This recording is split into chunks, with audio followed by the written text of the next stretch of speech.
साल 1869 हवाई जहाज की पहली उड़ान और आइंस्टीन की थ्योरी ऑफ रिलेटिविटी से भी दशकों पहले अमेरिका में बैठे एक युवक के मन में उपजी एक कल्पना, द ब्रिक मून, यानी ईंटों से बना एक ऐसा घर जो अंतरिक्ष में तैरता हो, जो धरती के चक्कर लगाए और साथ ही दुनिया के नेविगेशन सिस्टम का केंद्र बने। अब अंतरिक्ष के लिए इंसान का ऑब्सेशन कोई नई बात तो नहीं है। धर्म ग्रंथों में भी यहाँ स्वर्ग और जन्नत जैसी जगहों का जिक्र मिलता है। साइंस की मदद से इंसान ने अपने इस फितूर को पंख दे दिए और 1998 में बन गया इंटरनेशनल स्पेस स्टेशन ISS, जिसे दुनिया की 5 बड़ी स्पेस कंपनियों ने मिलकर के बनाया। कौन कौन शामिल थे इसमें? अमेरिका की ओर से नासा, रशिया की ओर से रॉसकॉस्मोस, यूरोप की ओर से ESA, जापान का JAXA और कनाडा का CSA। इन्होंने मिलकर के इसको बनाया जिससे अंतरिक्ष में गतिविधियां की जाएं और साथ ही वहां पर नजर भी रखी जा सके। क्या है इंटरनेशनल स्पेस स्टेशन? धरती से 400 किलोमीटर ऊपर हवा में लटकी हुई एक लाजवाब संरचना जो हर 90 मिनट में धरती का चक्कर लगाती है। इसमें है दुनिया की सबसे एडवांस्ड लैब्स, स्पेस क्राफ्ट्स के लिए पार्किंग, 6 बेडरूम वाला घर, जिम और पर्याप्त ऑक्सीजन, पानी और खाना। 27 साल तक इंसानी तरक्की की मिसाल रहा ये इंटरनेशनल स्पेस स्टेशन अचानक जून 2024 में सुर्खियां बना। वजह थी बोइंग का एक डिफेक्टिव स्पेस क्राफ्ट, जिसकी वजह से 9 महीनों तक भारतीय मूल की एस्ट्रोनॉट सुनीता विलियम्स और बुच विल्मोर स्पेस स्टेशन में फंस गए और उन्हें इस समस्या से निकाला एलॉन मस्क की कंपनी स्पेस एक्स ने।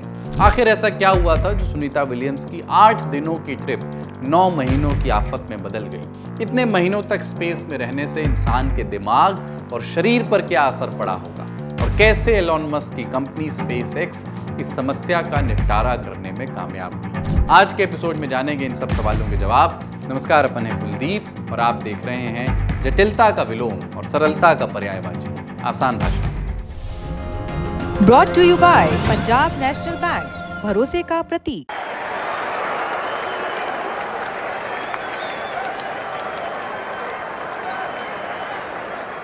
बोइंग दुनिया की सबसे बड़ी विमान कंपनियों में से एक है, लेकिन हालिया सालों में ये विवादों में भी रही है। इसके कुछ मॉडल्स, खासकर बोइंग 737 से जुड़ी प्लेन क्रैश की घटनाएं आपने सुनी होंगी। कंपनी सवालों के घेरे में है और इस बार कंपनी के लिए इसका स्पेस मिशन भी समस्या की वजह बन गया। हुआ यूं कि जून 2024 में नासा और बोइंग का space craft star liner launch के लिए तैयार था।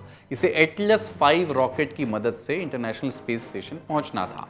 1 जून को रॉकेट में करीब 1,84,000 लीटर ईंधन डाला गया। 2 एस्ट्रोनॉट्स सुनीता विलियम्स और बुच विल्मोर लॉन्च के लिए तैयार हुए, लेकिन लॉन्च की 3 कोशिशें हुई। तकनीकी समस्याओं की वजह से अंत में लॉन्च को टालना पड़ा। फिर आती है 5 जून की तारीख। एक बार फिर से रॉकेट को लॉन्च करने के लिए तैयार किया जाता है। सुनीता और बुच कैप्सूल में बैठते हैं। इस बार लॉन्च सफल होता है और 6 जून को बोइंग का पहला star liner astronaut mission international space station में डॉक करने की तैयारी करता है। डॉक करना यानी स्पेस क्राफ्ट को स्टेशन में पार्क करना। इंटरनेशनल स्पेस स्टेशन धरती से करीब 400 किलोमीटर ऊपर और 27,600 किलोमीटर प्रति घंटे की रफ्तार से धरती के चक्कर लगाता है। सबसे बड़ी समस्या है इतनी स्पीड में चलते हुए स्पेस स्टेशन में स्पेस क्राफ्ट को पार्क करना। इसके लिए स्पेस क्राफ्ट को इंटरनेशनल स्पेस स्टेशन वाली ऑर्बिट में पहुंचना होता है। ऑर्बिट को आप अंतरिक्ष में मौजूद एक अदृश्य रास्ते की तरह समझ लीजिए। ऑर्बिट में पहुंचने के बाद स्पेसक्राफ्ट धीरे धीरे स्पेस स्टेशन के करीब जाता है, जैसे आप धीरे धीरे गाड़ी को बैक करते हैं। स्पेसक्राफ्ट को कितनी स्पीड से करीब जाना है इसको तय करते हैं कई सारे सेंसर, कैमरा और लेजर सिस्टम। सेंसर से मिली जानकारी के हिसाब से स्पेसक्राफ्ट में लगे थ्रस्टर्स, ये शब्द याद रखिएगा, थ्रस्टर्स काम करते हैं जिससे स्पीड बदलना आसान रहता है। थ्रस्टर्स यानी स्पेसक्राफ्ट के छोटे छोटे इंजन जो गैस के झोंके मार करके स्पेसक्राफ्ट की स्पीड और उसकी दिशा को बदलते हैं। ये सेंसर और कंप्यूटर के साथ मिलकर के स्पीड और दिशा को माइक्रो लेवल पर एडजस्ट करते हैं ताकि स्पेसक्राफ्ट बिल्कुल सटीक पोजीशन में स्पेस स्टेशन के डॉकिंग पोर्ट से चिपक जाए।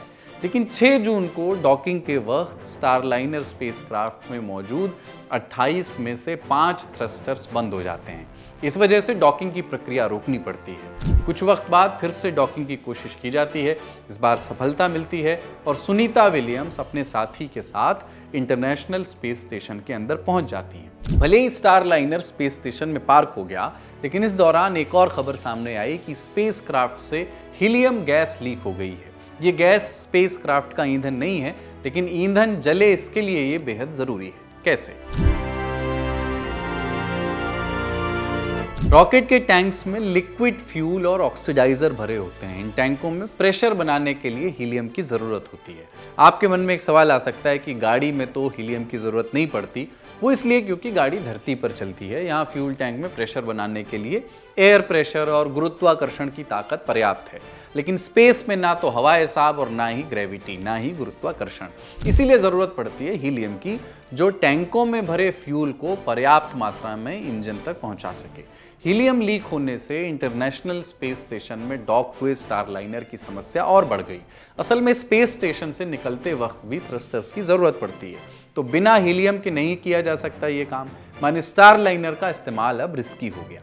लेकिन भैया नासा के पास इतना पैसा है, फिर वो एक और स्पेसक्राफ्ट भेज करके दोनों को वापस बुला सकता था। लेकिन ये काम भी इतना आसान नहीं था। इंटरनेशनल स्पेस स्टेशन में कुल 8 डॉकिंग पॉइंट्स हैं। इसमें से 4 डॉकिंग पॉइंट्स रूस के हैं, 4 अमेरिका के हैं। रूस के डॉकिंग पॉइंट्स पर अमेरिकी स्पेसक्राफ्ट फिट नहीं हो पाते हैं, इसलिए 4 पॉइंट्स का ऑप्शन ही खत्म हो गया। फिर बचते हैं अमेरिका के 4 पॉइंट्स। इनमें से 2 पॉइंट्स कार्गो स्पेसक्राफ्ट्स के हैं। कार्गो स्पेसक्राफ्ट यानी वो स्पेसक्राफ्ट जिनके जरिए स्पेस स्टेशन में राशन और बाकी सामान पहुंचाया जाता है। कार्गो स्पेसक्राफ्ट का साइज सामान्य स्पेसक्राफ्ट से बड़ा होता है, इसलिए डॉकिंग पॉइंट्स का साइज भी बड़ा होता है। पार्किंग तो यहाँ भी नहीं हो सकती, तो बचे अब सिर्फ 2 पॉइंट्स। इनमें से एक पॉइंट पर तो खुद स्टारलाइनर ही पार्क्ड है और दूसरे पर मौजूद था स्पेस एक्स का स्पेसक्राफ्ट, जिसमें किसी दूसरे मिशन के तहत कुछ और एस्ट्रोनॉट आए हुए थे।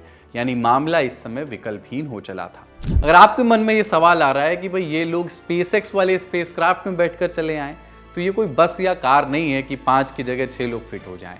एक जितने लोग बैठ करके उसमें गए थे उतने ही लोग वापस जाएंगे, यानी ये रास्ता भी बंद था। लेकिन रेस्क्यू तो साफ करना ही था, तो उसकी तैयारियां शुरू की गई। 27 साल से इंटरनेशनल स्पेस स्टेशन में एक प्रथा है, ये कभी भी एस्ट्रोनॉट्स से खाली नहीं होता। माने एक बैच के एस्ट्रोनॉट तब वापस आते हैं जब दूसरा बैच स्टेशन पर पहुंच जाता है। जब सुनीता विलियम्स जून में स्पेस स्टेशन पहुंची थी, तब स्टेशन पर क्रू 8 बैच वहां मौजूद था। जैसे हमने आपको भी बताया कि स्पेसक्राफ्ट में एक्स्ट्रा जगह नहीं होती है। क्रू 8 के साथ सुनीता विलियम्स का लौटना भी संभव नहीं था। लेकिन जब 24 सितंबर 2024 को अगला बैच भेजा गया, इस स्पेसक्राफ्ट में 2 एस्ट्रोनॉट्स कम भेजे गए, जिससे उधर से लौटते वक्त सुनीता विलियम्स और उनके साथ बुच विलमोर को वापस लाया जा सके। ये क्रू 9 अपनी अवधि को पूरा करके 18 मार्च 2025 को वापस निकल गया। ये तो बात हुई कि कैसे पूरी समस्या का समाधान निकला। सुनीता विलियम्स ने वापस आते वक्त ये भी कहा कि उन्हें इन 9 महीनों तक गुजारा हुआ वक्त बहुत याद आएगा, वो स्पेस स्टेशन को बहुत मिस करेंगी।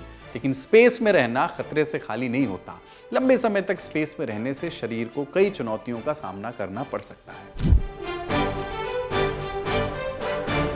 क्रिया की बराबर प्रतिक्रिया होती है। इसे ऐसे समझिए कि जितना जोर आप लगाएंगे उतना ही जोर आप पर भी लगेगा। जैसे आप चलते हैं तो आपके पैर पीछे की तरफ ज़मीन पर जोर लगाते हैं और बदले में ज़मीन आपके पैरों पर आगे की तरफ जोर लगाती है, तभी आप आगे बढ़ पाते हैं। वैसे ही धरती हमारे ऊपर गुरुत्वाकर्षण की शक्ति लगाती है, ग्रेविटी की। अगर हमें पानी का गिलास भी मान लीजिए उठाना है, तो मांसपेशियों और हड्डियों को ग्रेविटी की उल्टी दिशा में जोर लगाना पड़ता है। इस तरह हम दिन भर कुछ ना कुछ फिजिकल एक्टिविटी करते रहते हैं और इससे मांसपेशियां और हड्डियां मजबूत बनी रहती हैं। लेकिन अंतरिक्ष में ग्रेविटी है ही नहीं, तो इस वजह से मांसपेशियां और हड्डियां उन पर ना के बराबर जोर पड़ता है। यही वजह है कि स्पेस में 2 हफ्तों में मांसपेशियों की ताकत 20% कम हो जाती है और 6 महीने में इनकी ताकत में 30% तक की कमी संभव है।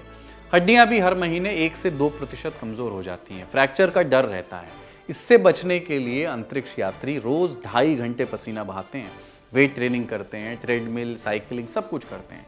इसलिए स्पेस स्टेशन में जिम की सुविधा ज़रूर मौजूद है। इसका असर इंसान की हाइट पर भी पड़ता है।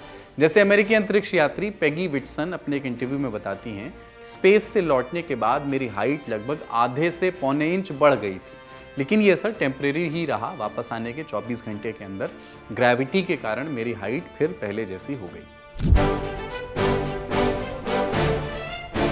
सही तरीके से पोषण बनाए रखना दूसरी बड़ी चुनौती है अंतरिक्ष में। एक अमेरिकन अंतरिक्ष यात्री हैं स्कॉट केली। ये करीब 340 दिनों तक अंतरिक्ष में रहे। इस दौरान उनका वजन 7% कम हो गया था। इसके अलावा उनके डाइजेस्टिव सिस्टम में मौजूद बैक्टीरिया भी बदल गए थे। इस वजह से जब वो धरती पर लौटे तो उन्हें खाना पचाने में समस्या हुई। अंतरिक्ष में रेडिएशन और ग्रेविटी से डीएनए में भी बदलाव हो सकता है। जब स्कॉट केली स्पेस से वापस आए तो पाया गया कि उनके डीएनए में मौजूद टेलोमियर लंबे हो गए थे। डीएनए के हर धागे के अंत में टेलोमियर नाम की संरचनाएं होती हैं। जैसे हमारे फ़ोन का कवर फ़ोन के कोनों को नुकसान से बचाता है ना, वैसे ही टेलोमियर हमारे जीन्स को प्रोटेक्ट करता है। जैसे जैसे हमारी उम्र बढ़ती है ये टेलोमियर छोटे होते जाते हैं, लेकिन केली और अन्य अंतरिक्ष यात्रियों पर जो रिसर्च हुई उससे पता चला कि अंतरिक्ष यात्रा इन टेलोमियर की लंबाई को बदल देती है। हालांकि धरती पर वापस आने के बाद टेलोमियर में आए बदलाव फिर से नॉर्मल हो गया। एक तथ्य ये भी है कि डीएनए में बदलाव से कैंसर होने का खतरा भी बढ़ सकता है। सुनीता विलियम्स अब धरती पर वापस आ चुकी हैं। तमाम मन आशंकाओं में घिरे हुए थे। सुनीता विलियम्स की वापसी ने विज्ञान के विजय की एक और कहानी लिख दी है। हम उनके बेहतर स्वास्थ्य की उम्मीद करते हैं। आज का एपिसोड यहीं तक। इसे लिखा हमारे साथी आकाश ने। देखते रहिए दी लैलेंड।